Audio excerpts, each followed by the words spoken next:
Okay, so good morning to this live with the topic how therapy works. And I would like to take a moment to welcome everyone and just say hi. And also take a moment to just notice where we are in the space, arrive here, and yeah, just take a breath.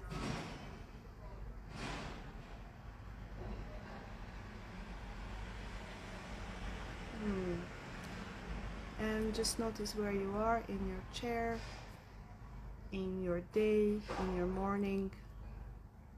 I will also just check for the people that have joined if you hear me. So if you could just write whether you hear me now, that would be amazing. And we can just jump right in. So the topic of today's live is, thank you, Ivana. The topic of today's live is how therapy works. And to be honest, the more I thought about this topic and what I'm going to say, I realized it's actually a really complicated topic. So I wrote here, man is an overcomplicated organism who may die out of want for simplicity. So it is not a easy topic to tackle, but I will try my best to give enough information for you to be able to make better informed decisions when it comes to therapy. Also, if you have any questions, that would be really supportive, because I personally enjoy dialogue. So if there is anything that comes up for you as I'm speaking, please feel free to ask me in the chat. And so to start off, I want to make a disclaimer about therapy, which is it's an experiential thing, which means without having the experience of therapy, it is extremely hard to actually know how therapy feels and how therapy works. So this live will be almost like I've gone on an adventure. For example, I went to Bali. I've seen the beautiful rice fields, and I'm coming now and telling you, the rice fields are just immense. They have several layers. They smell in a certain way. The summer rain in Bali feels a certain way. It's very interesting when you dip your toes in those rice fields and see that. But actually, until you go there and really touch the soil for yourself, it's very difficult to have an exact understanding of therapy and how therapy works. But I'll do my best, although I definitely encourage you to try it, because that is the best way to know how therapy works. For those who don't know me, I am Aleksandra Vancevska, and I am a biochemist and a therapist in private practice. And I work with overachievers, but also people who are really interested in understanding themselves better. So I will take the first part to talk a little bit about neuroscience of how therapy works. And then the second part, I will answer some of the questions that I received in the community chat box. And then again, I mentioned, but since new people are joining, just come in and type in your questions here as well. So I wanna recommend first one thing, which is a really good book by Lou Cozolino, which is called Why Therapy Works. I thought it's really a fantastic piece, and it can give you a lot of information of why therapy might be difficult, but also why it works. So if you are interested in any type of resource, a go-to book is Lou Cozolino, Why Therapy Works. And I will just start from a little bit about how our brains are organized, so for you to understand what happens in therapy. So there is a typical model of the brain, which is our hand.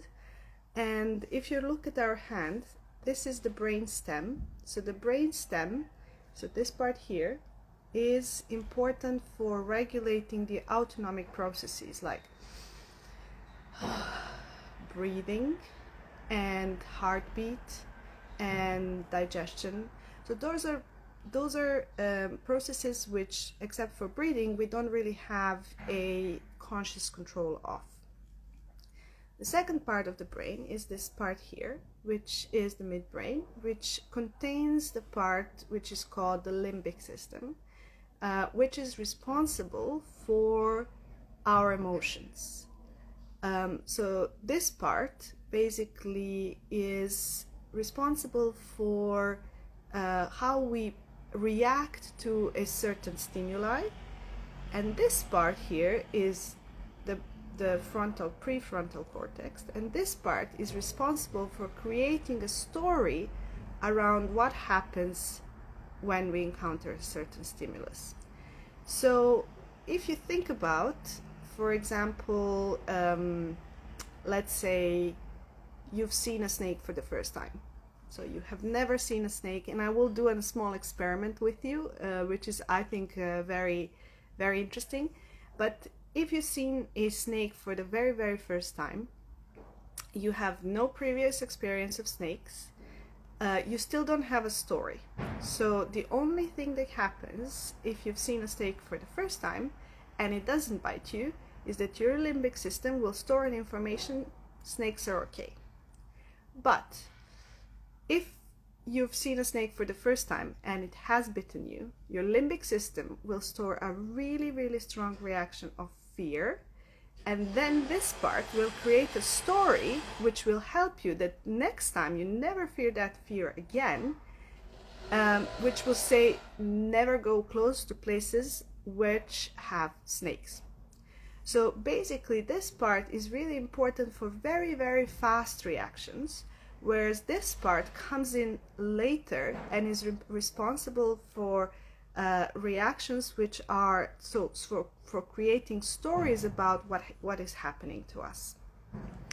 And I think what is important to think about, so now when we are adults, we have all these parts fully formed, but when we are small, this part is still only developing. And this is where all the things and all the problems of therapy and general life are coming to be. Because what's happening? What's happening is that since this part is the only one developed in the very, very beginning, the story is being told by our parents or primary caregivers. So basically, we often can have, when we are small, we often have what people call big emotions. So we become the emotion, but also we release it quite quickly. So if you think about a child that just goes through a tantrum, they're like, oh, I don't want this is horrible, horrible, horrible, ah! And then they're just sitting there.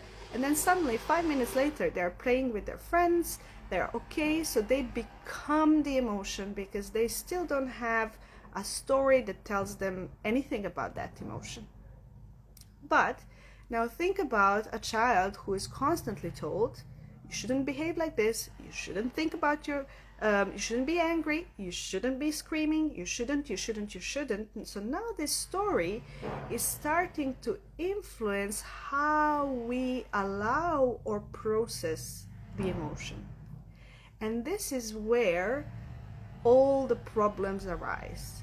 So the problem arises not from the emotions themselves, but the problems arise from the story, so from this part that we create to explain those emotions. And this is where therapy is what happens and what can change basically it never can change what we feel, but it can change how we think about what we feel. So just to stop for a second and pause, just repeat this sentence. So therapy cannot change what we feel.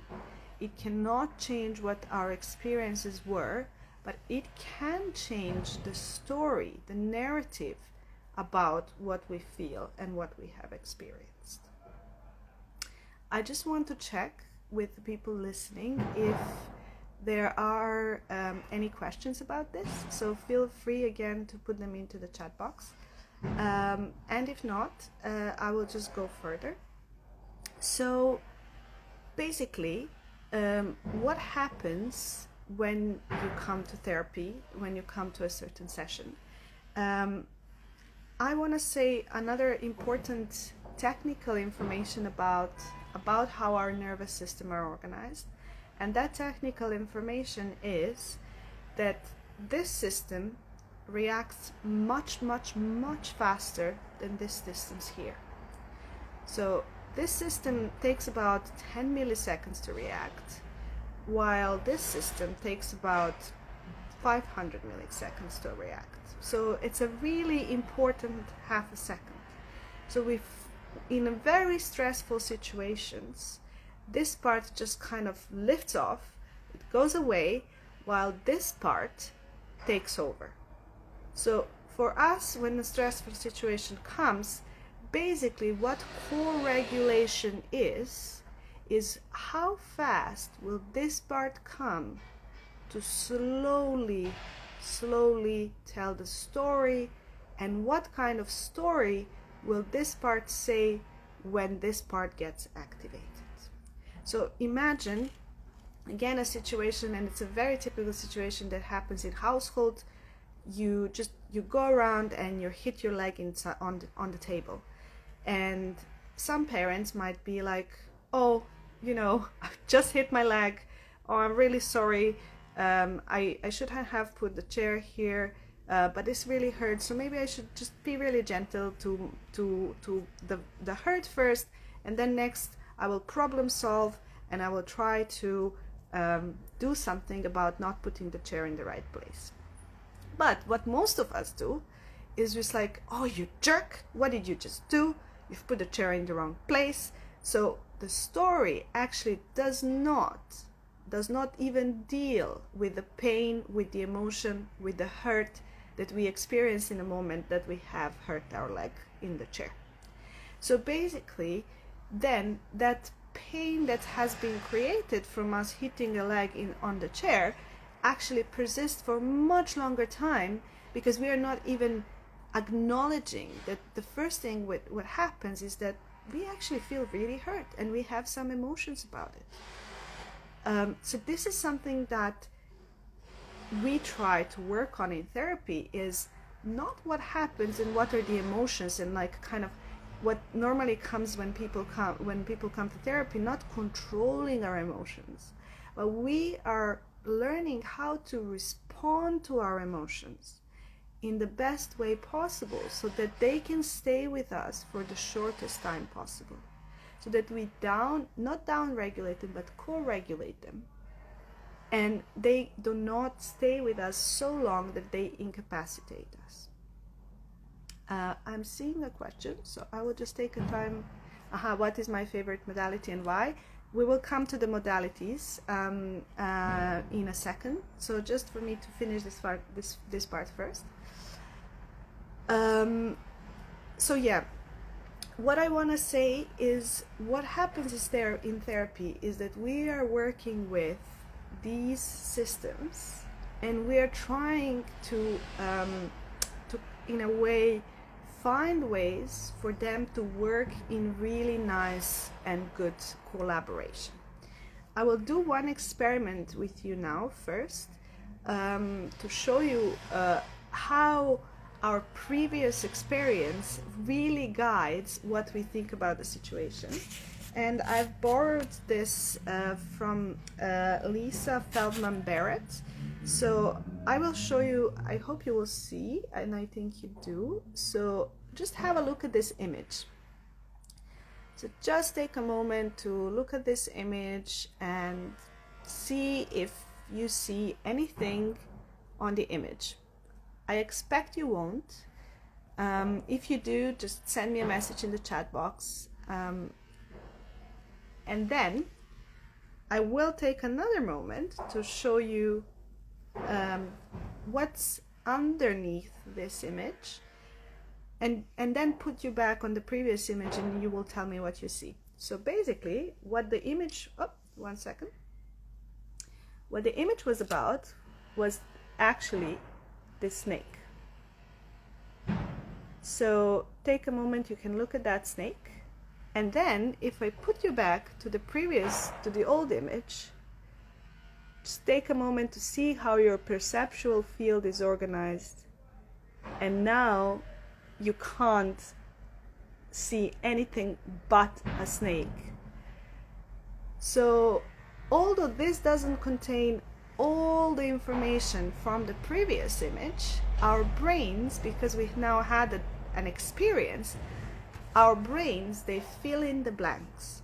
So they fill in the blanks, and because they fill in the blanks, they create an image that's already in our experience. So this is how a lot of the things that are misunderstandings are, because we work from the fast system, which fills in the blanks very quickly, and we do not stop to remember that we do not have all the information in the image necessary to know what we are looking at. So therapy is basically a space where we slow down really a lot in order to explore what are the image that we are looking at together. And those images can be completely different, because the two of us, we had a completely different life experience. So this is, I think, for me, the most fascinating, but also the most frustrating part of life, because most of the time we are all walking around carrying a different image of a situation, which is filled, whose blanks are filled in with our previous experience, and often we don't really pause enough and slow down enough to explore which are the images that we are looking at. So now I will take a moment to answer the questions about modalities, because it is a really important question, and also so what are the different modalities and how to choose one for yourself, and what are my favorites. So I would say there are as many therapy modalities as there are therapists, because eventually everyone finds their own style and kind of combines different modalities in one. But I want to really talk about what is currently mainstream and what are modalities that are sometimes under the surface. So what I would say is that the currently mainstream modality is cognitive behavioral therapy. It's called CBT. And for example, in the UK, that's what you will be offered when you start doing therapy. In the NHS, or in the more, and I think in the US, or in the more system way.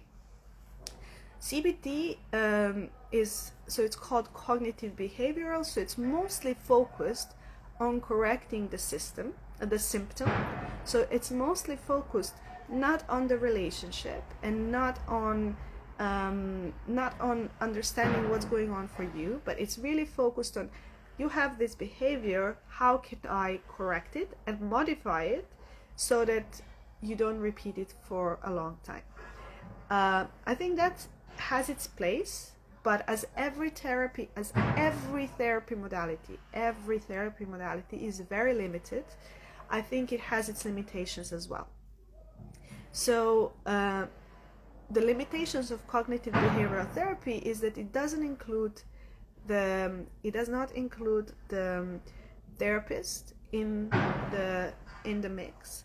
It also does not look at root causes, and it also focuses only on the symptom and symptom management. So although again it has its place, I think it has kind of quite severe limitations. And then cognitive behavioral therapies also have several waves of cognitive behavioral therapy. On my podcast, actually, you can listen to an episode with Patricia, where we talked about ACT, which is the last wave of cognitive behavioral therapy, which is compassion-focused cognitive behavioral therapy. So with that one, basically those are the ones which, if you enter the medical system and the medical model, which is how people see the behavior of a human being, and which is in the medical model, the behavior and the symptom of the human being is seen as inherent to the individual that comes. So I see the individual as the problem, and I'm looking at their symptoms, and I'm trying to give them a medicine, a cure for their symptoms to stop. So somehow we decontextualize the problem and we put it in an individual, and then we look at the individual without looking at the system. So that's how the medical model works, and that's how most of the cognitive behavior therapies work. Again, it has its place. This way of thinking is important, but is very limited. So I just want to name the fact that I don't want to discredit the way we operate in majority of situations, but it's a very limited one. So I think you need to kind of take into account that. So then there are parts of therapies which are called humanistic types of therapies. And so humanistic therapies are therapies that often focus on the relationship between the therapist and the client. And humanistic therapies are therapies like Gestalt, the one that I'm trained in, like person-centered therapy, and also transactional analysis. So all of these humanistic therapies are basically focusing on the relationship between the client and the therapist, and the relationship becomes an important healing factor for the therapeutic process. There is also the psychoanalytic branch, where again and the psychoanalytic branch is also really important because it has been where humanistic therapies have flourished from. So it is at the root of humanistic psychotherapies. And the psychoanalytic branch is what we call depth psychotherapy. And the psychoanalytic branch and depth psychotherapies really deal with the root causes of our behaviors. They're asking a really important question, which is not let's just get rid of the system, but they're asking the question of why do we behave the way we behave? What are the drivers for our behavior? And they're really trying to, by understanding what drives our behavior, what makes us, what pulls us to do things, they're really trying to support us in maybe finding new things to drive us, and by that more sustainably change the behavior. So, and psychoanalytic therapies, they have different branches and different variations. So some of them focus on the relationship with the therapist and the client, but some of them are a little bit more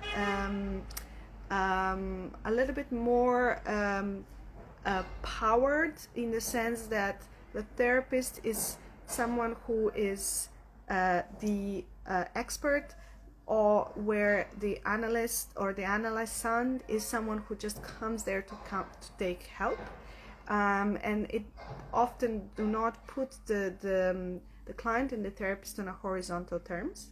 So basically, and the psychoanalytic The psychoanalytic process is a bit more laborious, so you go about 5 times a week to do this process.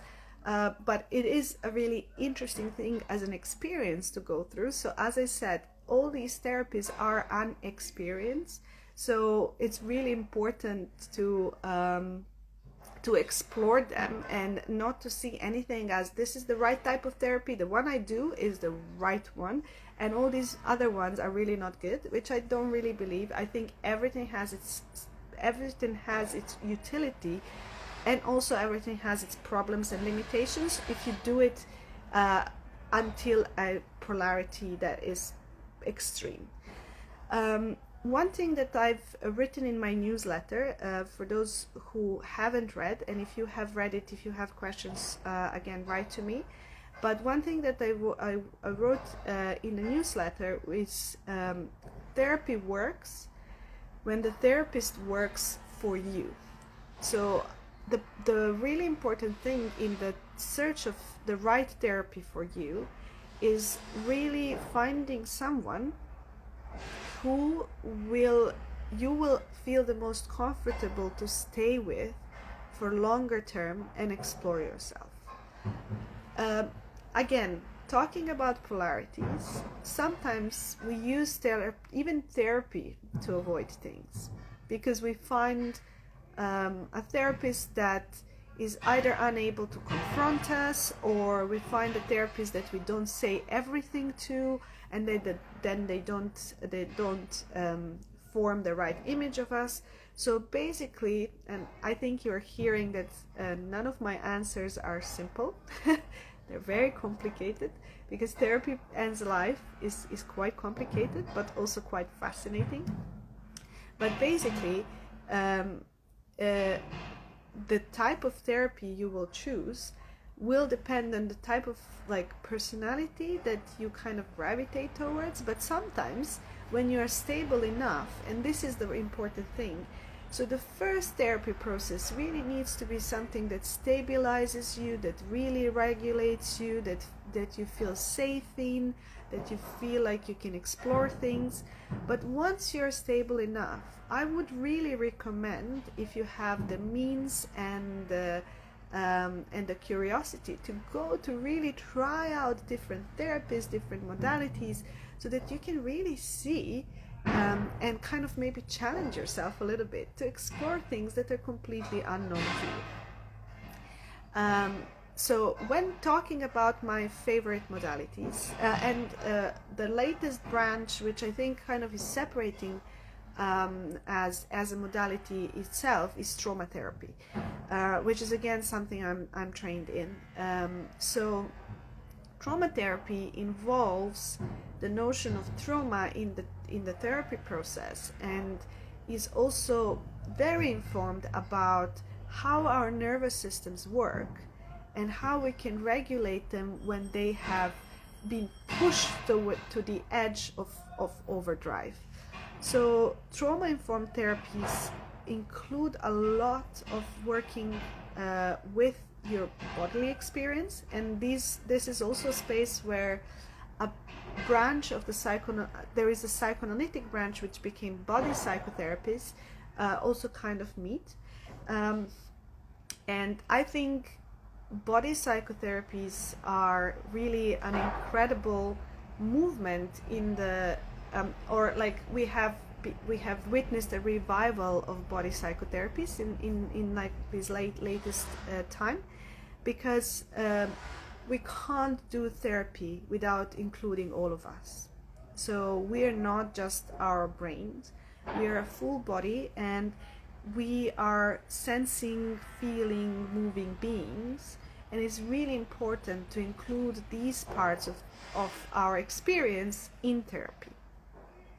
So again, this is something I really love, because I'm trained in it, and we can get a lot of information when the words stop, because often our words are a mask for the things we might feel uncomfortable to feel.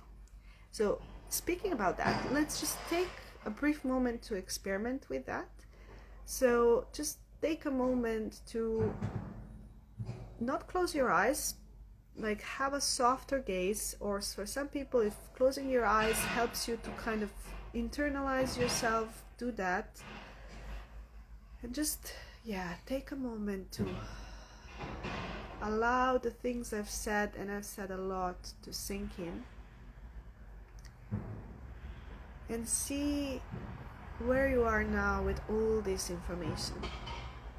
So I've spoken about how we have parts of ourselves which have different processing speeds. We have talked about how our old experiences and images we have influence our new experiences. We have talked about the different varieties of psychotherapy, like CBT, like humanistic therapies, like body psychotherapies and trauma therapies. Just check for a moment, where does that sit in your body, and what do you feel as you're thinking about all the information that you've just absorbed. And take a deep breath, and just notice how that breath is different from what you've experienced before. If some part of your body wants to move it.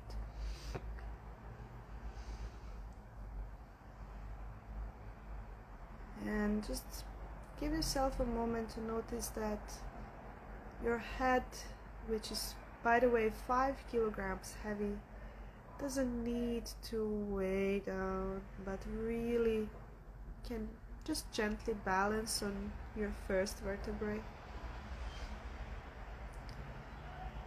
And then also notice that you have a very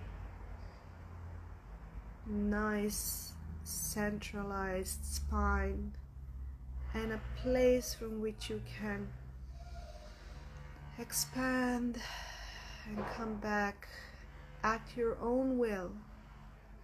So you are in control of this.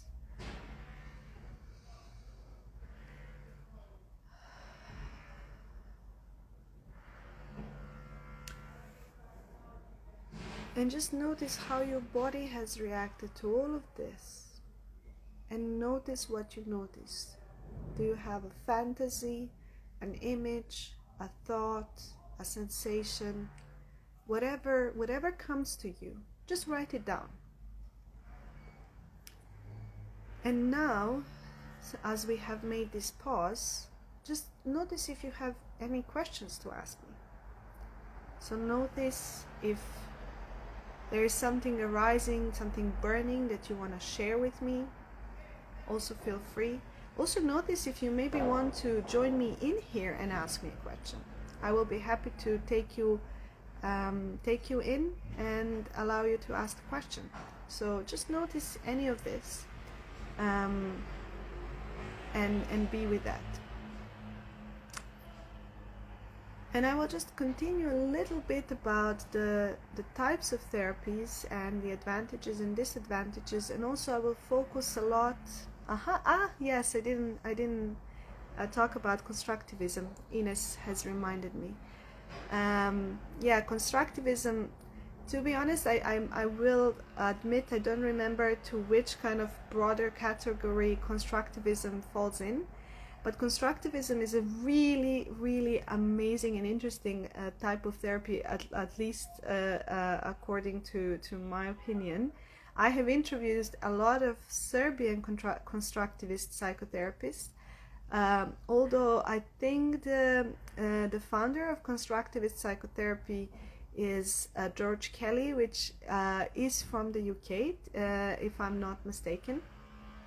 And constructivist psychotherapy is I really love it. I love the concepts of constructivist psychotherapy, because they talk about the human as the human scientist. So they they really talk about that we really are beings that explore the world and make hypotheses and test them in real time. And they are really working with the human being as the being that is having constructs, not truths, but constructs about the reality. And they're talking about how, or they're exploring with the client, how are those constructs formed. So there are different types of constructs. There are types of constructs which they are called core constructs, which what people in behavioral psychotherapy, in CBT, would call core beliefs. And then there are different type of constructs which basically are ones that we more loosely construct, and those are the things we explore. I personally really love constructivism, because what constructivism offers is really an openness, and that, for me, that's the beauty of that theory and therapy, because it really allows to kind of sit with a client in the openness of trying to understand what are the constructs by which this person lives by. And I don't think it's that, it's interestingly how popular it is in Serbia, but not really popular in the UK. I don't know many constructivist psychotherapists here, although now I'm inspired to search for them. But again, what I wrote in my little newsletter is that I feel a lot of different therapy types are basically touching the same elephant. So they're touching the same animal from different angles, and sometimes even from the same angle, but they're creating their own language for it. And I believe that for a lot of psychotherapy modalities, we could make a sheet with the most important let's say constructs, or the most important pillars of the psychotherapy type, and put them one next to each other, and realize that actually we're talking about a really similar phenomenon. We're just using different words. So constructivism is one of them, and what I like about constructivism is that it's a non-essentialistic psychotherapy, which means that it doesn't really believe that there is an essence to a human, but that we are created in response to our environments. And maybe that's another thing to add to this nature versus nurture, and how much we can actually change, and how much therapy can actually impact someone if they just don't have the biological basis for it.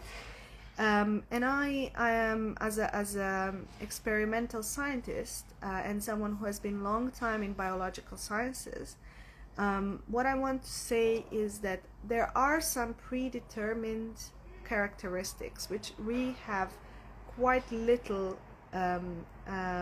control over. And so the way I see science is that science tells us which are things that we can affect, and which are the things which we really need to accept. And that's always the tension of therapy. What are the things that are so unchangeable, so immutable in terms of a lifespan, and therefore we can't change them, and we need to accept them, and potentially we need to grieve them, versus what are the things that we are stopped from changing because we believe, because of our previous experiences, that the change cannot be made. And so it's really important to constantly balance those two things. And so I would just give an example from yoga and from my experiences as someone who really likes to move my body, which is basically if you move, if you are born with something which is called hyperflexibility, which I'm not, so I can't show you, but if you are hyperflexible, your joint can probably go all the way down. And I'm not hyperflexible, so you can see that like I can't go further than this. Those are things that we cannot change. Therefore, we need to operate within the physical constraints of how our bodies as containers are made. And we need to respect that. And not only to respect that, but to really notice what is the advantage and what is the adaptation and what is the space that my body, the way it is giving me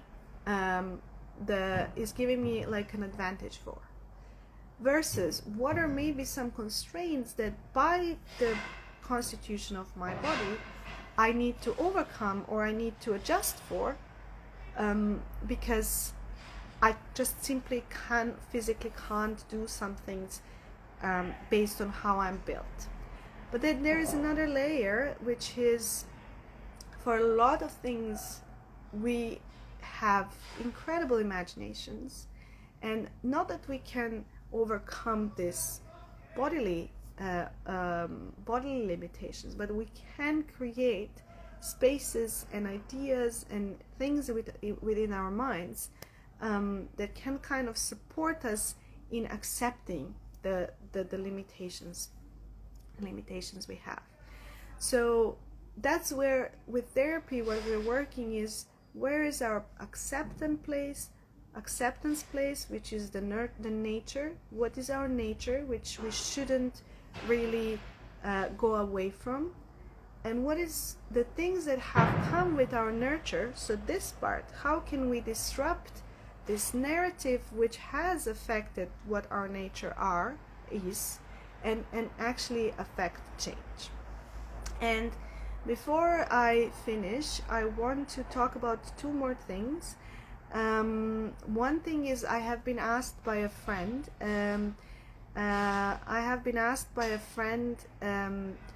how do we change long ingrained patterns? And I think this is a really important question, because we often come to therapy to do exactly that. Something really hurts us. And just to double check, Ines, have I answered your question? And if I haven't, write what else do you wanna hear as well. If anyone has any other question, just type it in the box. And again, if you want to come on and ask me a question, I will gladly accept you. So basically, what happens, the change is a very interesting phenomenon, because change is something that sometimes we do out of necessity, and sometimes change happens by us not doing anything. And again, it's a polarity. You can do change, you can change from very different extremes, and change is hard. I don't want to lie. Change is hard. Changing ingrained patterns takes time, but it's possible. And that's where I'm a living example for, and many people that I've trained with and many people that were my clients, I know that change is possible, and sometimes it can be challenging. And so how do we change ingrained patterns? I really deeply believe that the wounds we have gained in relationships can only be healed in other relationships. So, and often not in those relationships where the problems has occurred. So that's where most of our life problems come, because let's say the simplest example is, you really have a problem with a parent that has abused you, and you really constantly go there in that place that has been the source of hurt to try and repair it. Often that's not the place where the repair can happen, and we need to go in another place to repair this and to find healing. And this is really something that is difficult, because often we go into these loops and we tilt and we try to do again in the same place, again in the same place, again in the same place. But the important thing is to really allow yourself to take a step back, just take a look at that situation notice, have an awareness, you're just hitting the same wall again and again, and just, it sounds simple, it's not easy. Make a decision that now you want to turn another way. And then slowly, in a new loving relationship, you will be able to rebuild and find a way to go out from this tilting pattern. And once you go out from that tilting pattern, you might come back and work in the same system where the problem occurred, but you will be different. And because you will be different, maybe the situation will change. But when two people are not changing and trying to solve the problem again and again in the same way, you will get the same solutions. And one thing I didn't mention about types of psychotherapy and also how they look at the person that they are treating is that there are systemic type of therapies. So there is systemic familial psychotherapy, and Gestalt is to some extent a systemic psychotherapy because it also has the notion of the field and that individuals are off the field, so they are not only an individual, but they are also taking a part of the collective and bringing it forth. So in the psychoanalytic domain, they call this collective unconscious. So basically, systemic psychotherapies and Gestalt as well, we are looking at the person as a part of a bigger field, and we are not often only placing a problem in a person. But we are trying to understand the context in which the problem has arisen for this person, and seeing how they have adjusted to that particular context, and how this, when they're moved away from that particular context, now those adjustments, they don't serve them anymore.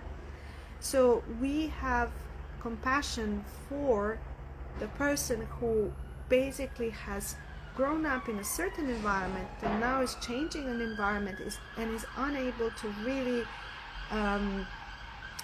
to find new adjustments to this new place.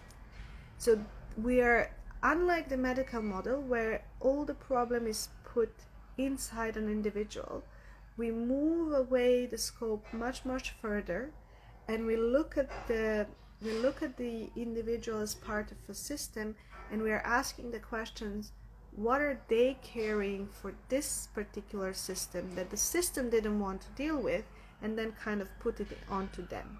And that's another point. So none of this is important for you when you come to therapy, but it is important for how you will feel when you come to therapy. I won't necessarily share with you all of these thinkings during the sessions, because in the sessions we don't really talk about these things, we talk about you.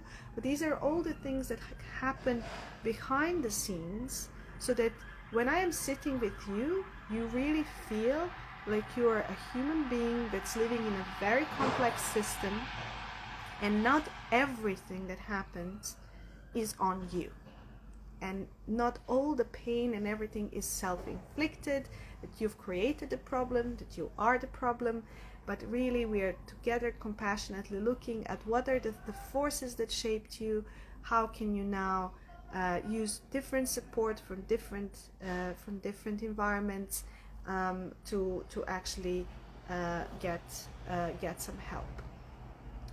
Another thing that I want to speak about towards the end is what happens in a therapy session.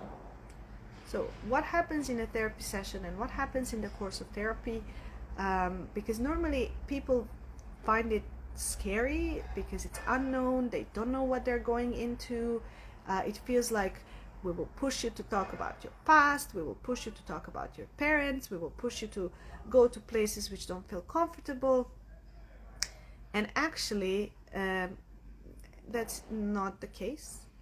So I can speak to myself. The way I like to work is that I simply have an incredible curiosity about who you are and how do you see things. What is, as if you go back to the beginnings of this talk, what are the images that you're looking at? What are the ideas, the thoughts that you have? So I don't have a preconceived idea of where are we going to get to in therapy. What I want to do is, when maybe something, if and when something painful comes up, to be there in it with you. So as a therapist, I don't want to go to a place that you don't want to go, but if that place comes between us, we are going to deal with this, and I'm going to hold you in that space. If those are things where you don't want to go, that's really not something that therapy is about. So when you come to a therapy session, the way it normally looks like, so we have an introductory call, we see whether we can work together, and then you come, at least to my sessions, you come to what's really most important, interesting, painful, curious, exciting about the day you had. And we look at that. And often the therapy sessions are evolving by us exploring your day-to-day life. And then through those day-to-day life, over time, we can maybe see some patterns emerging, and they will be obvious as much to you as they are to me, because you will be reflected by me in several occasions, and therefore you will start being like, oh, look, I'm doing this. Oh, that's interesting. What do we do with that now? So those are the things that normally therapy is about, and it's quite slow, and it is slow, but even in 10 sessions there can be quite significant changes and awarenesses, just because I'm your witness, and because I'm your witness, I will be reflecting back to you, what is it that I'm witnessing about you? What is it that I'm seeing every time you come again and again to the session?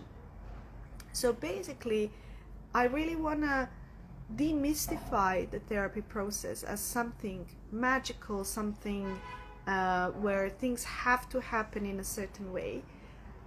The therapy process, to me, is a conversation where we try, experiment, maybe see things, the same things from a different angle. So basically, it's really like looking at the thing with like immense curiosity and being like, oh, look at this here, and then, oh, look at this here. And then what I'm offering as a therapist, which none of your friends have, is tools when you feel, aha, I've tried this 10 million times, I have no idea what else to try. I, as a therapist, have had enough experience, enough training, and enough tools to be like, well, maybe there is this technique that we can try together, or maybe there is this idea that can be useful for you, or maybe we can explain this in a way that these theories of attachment or trauma can now explain your behavior, and someone else was explaining it as you are the problem. So basically what I'm offering is a compassionate space and compassion for you to come and to really explore and understand things, and not judge yourself as harshly as all of us in this society are used to. Another thing which I think happens in therapy is that we also start to question societal norms, because sometimes trauma decontextualized over time. So what that means, let's say there was a famine in a history of a community, and during the famine people have decided we really need to eat everything from our plate because this food will not come again. If this is decontextualized over time, we forget that there was a famine 100 years ago, but we still think that we need to eat everything from the plate, and we really treat the children badly if they don't eat everything from the plate. And we call that, oh, but this is how we do things in our culture. But actually, this is how we do things, is basically a consequence of an old traumatic experience that we have lost the context for, and we are now applying it in the current moment without understanding that it doesn't serve us anymore. So basically, what happens in therapy as well is that slowly you will start to question the beliefs of the current culture, and you will start to understand whether they are really something that's working for you or not. And you might start to be more critical or understanding of things that have been arising as a consequence of traumatic experiences, rather than something that's actually a rule to live by. So that's another thing about how therapy works, is we are together questioning whether things that you hear as rules to live by are actually useful for your particular life and for your particular situation. And lastly, I had a question also from the community, is how are therapy and spirituality connected? And I think this is a really, really good question and a really important one. I think therapy, so first of all, I think spirituality is a resource for all of us. I think spirituality is an important, and it has probably evolved for a reason. It has its utility, and as everything, if taken to an extreme, can be quite detrimental. But because spirituality is a resource, I think what is really important is that we find our own spirituality path. We define what spirituality means for us, and we don't use spirituality to bypass our emotion. So spirituality, for me at least, often arises at the point where we realize that everything that's within my limitation has been done, but there is something bigger than me that now can take this over. And that who or what is that bigger than me, what am I surrendering to, and how that thing that I'm surrendering to looks like will be different for all of us. But it's necessary, because we are small and limited, it is necessary to have something to surrender to, and also the thing that we are surrendering to not to be something frightening and horrible. So we do explore spirituality in therapy, and it is a really, really important part. And also we are exploring when spirituality, instead of becoming resource, has become an escape mechanism. So they're really intertwined, and also I think hope is an important part of therapy. We as therapists are holding hope that your life can be different, that your troubles are not forever, and that things can change in a way that works, and that if they don't change, you can grieve them in a way that will not kill you. So spirituality is an essential part of therapy, because we as therapists are there to hold the spiritual part, the hope, the idea that this has some greater meaning that maybe we cannot understand in the moment when things are happening for us. So now with this, I think I want to kind of circle everything together. I want to invite you to ask me if there are any last remaining questions, and also want to invite you again to take a deep breath and to just again soak in everything that this has brought to you. We have gone through quite a lot, so just notice how this is sitting inside of you. I would just say what are all the things we've gone through in this video. They will be also in the video description, so that you know whether you want to listen to this again. So what we've gone through in this conversation is that we have talked about why therapy is something that needs to be experienced. We have talked about the brain model and how we can change the story about what we feel, and also how this system works much slower than this system, and therefore this activates first and also fills in the gaps that that are normally coming from our old experiences. So the therapy really comes in somewhere here. This is where the therapy comes in. So when we are really dysregulated, but we don't have the ability to create a story, therapy comes in to help us to mold this part. So we've talked about that. We talked about different therapy modalities. We talked about the differences between the medical model and the psychotherapy model, and how some of the psychotherapy models actually do include the system's perspective and what a person can carry as a symptom for the system, and not necessarily that the person itself is the problem. We have talked about the importance of finding the right therapist for you, and the therapy works when you are finding the right therapist for you. We talked about how many things are healed only in relationships.